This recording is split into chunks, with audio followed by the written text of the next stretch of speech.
Thank you very much, Freak. It feels good to be back here in the studio. And what a game one to start off the 2017 season here, because relatively close, both teams with opportunities to win.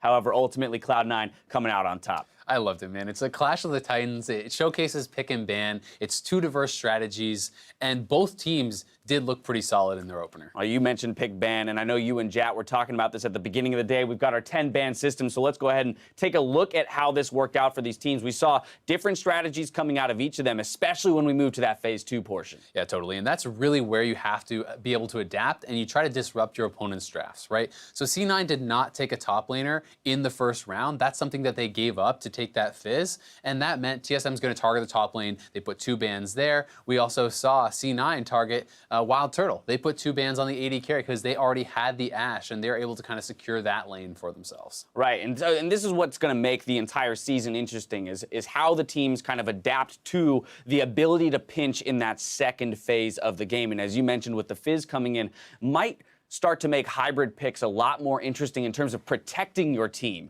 from that second ban phase. It's massive. I mean, if you look at champions like Ziggs, can go bot lane or mid, Malzahar, support or mid, Nautilus, support, top lane. These are things you put that Ziggs into the first round, and you could have it go 80 or mid. If your team tries to ban out your mid laner, you just put that mid, and then you have no bans on your AD carry. You kind of are free to pick there. So flex picks, I think, are rising a lot in priority. And while Fizz could have gone top lane, it was more likely it was going to go mid. Right. Now, of course, if we move into the game itself with these picks, I want to talk about one player in particular, Contracts. Rookie split, his debut here on the Kha'Zix, comes out with the win. What was your first impressions of his game?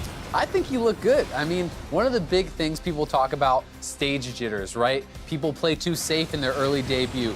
How's this for safe? Solo kill on Bjergsen. No hesitation, goes right in. His team was not there to back him up. He knows his limits.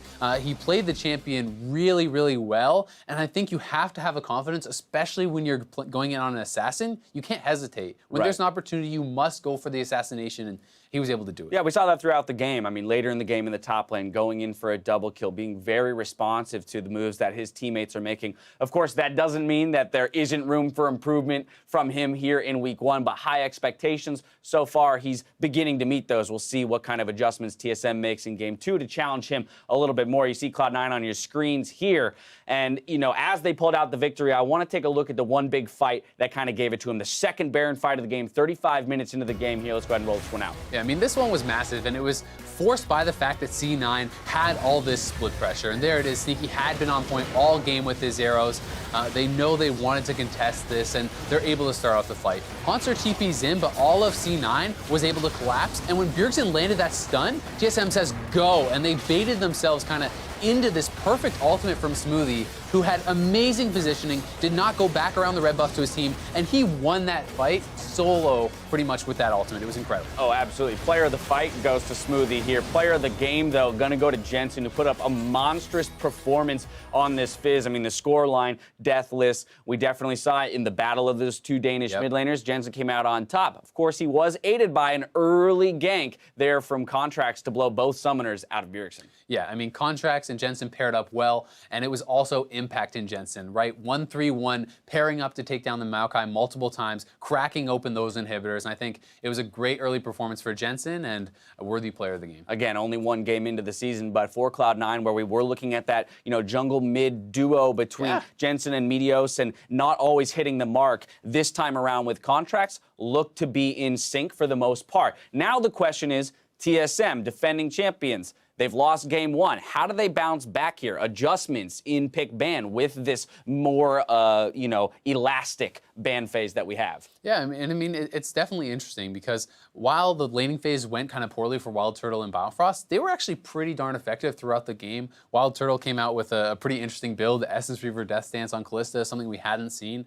But, I mean, it's tough because Bjergsen was not a big factor in this game. And how often can you really say that, right? That's rare. Like, does TSM really have to change something up, or can they just rely on their star to kind of bounce back in game 2? And I think that their composition was fine. I think that C9 made better decisions in the key moments and simply outplayed them, kind of. And I think that C9 won't always do that, right? Bjergsen is going to have his games. He's going to get his shots in, so TSM, I don't think, has too much to worry about. I mean, we still saw moments of the old TSM where they're making rotations out of the mid lane up to the top lane, getting a free turret, for example. And so there's definitely still those elements of what were the championship team. For whatever reason, they did not come together here. Of course, we saw that focusing on Bjergsen, and if you're going to handicap the best player on TSM, then TSM is going to have to start finding a way to work around that. Does Hanser have the ability to carry? Does Wild Turtle have the ability to carry with Double if now out of the lineup?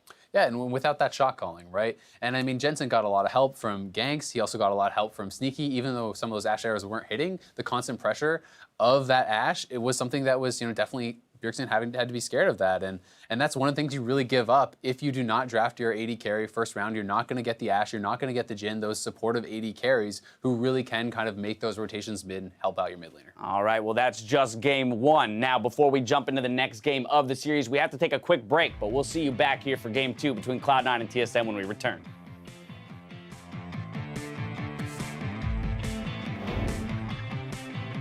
Contracts, you know the ritual? You know the ritual? What's the ritual? For getting in the lobby, we just, like, you spam your spot to join. Yeah. Yeah, we just do that at the same time, so we're like flying in. Yeah. Enemy team shit their pants. Yeah. We spook them. And Smithy's up 100 over Biofrost. So the golden, look at that contracts! He's gonna get him first blood! He's got flash available. He's trying to get over the wall, not gonna get the chance to. The final bit of damage comes through. Impact with the kill credit. Now Bjergsen found out by contracts. Exhaust be damned, the solo kill! 1,000, 2,000 health left on Baron. Here comes the attack! And it's gonna go to Svenskar and amidst the random, the spikes coming through. Another kill comes through actually for Jensen, takes out Wild Turtle. Contracts in the mix. Enemy fish? No, they're not finished. They're not finished. I'm talking. I healed your contract. I'm okay. Cloud9 are going to take the first game win of the 2017 North American LCS season.